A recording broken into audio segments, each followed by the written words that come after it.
সালামু আলাইকুম বন্ধুরা, দেখো কি খামু।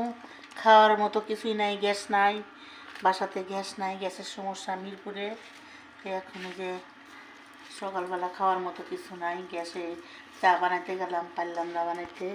তো যে আমি বানাবো মুড়ি, চানাচুর দিয়ে মুড়ি বানায় খাবো, তাছাড়া তো আর বুদ্ধি নাই।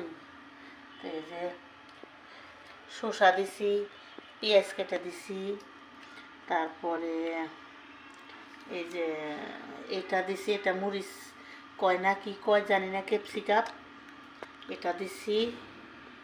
তারপরে চানাচুর দিলাম, সর্ষের তেল দিয়ে দিতেছি।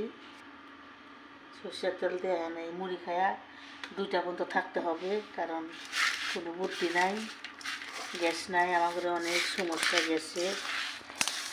কী করবো, সরকারে গ্যাস আমাদের দিবে কি দিবে না জানি না। তো সরকারের কারণে গ্যাসের সমস্যা না শীতের কারণে সমস্যা, কিছুই তো বুঝতে পারি না। মুড়ি খায় আর কতদিন থাকবো, কয়দিন হলে তো একই অবস্থা।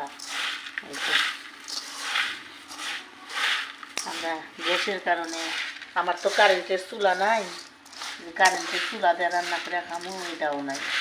আমরা এইভাবেই চলতে হয় এখন। তো খোদা হাফিজ বন্ধুরা, ভালো থাকো, দোয়া করো যে আমরা গ্যাস জানি থাকে, আমরা জানি রান্না করে খাইতে পারি। আমি না, সবারই সমস্যা, সব জায়গায় সব এলাকায় সমস্যা গ্যাসের।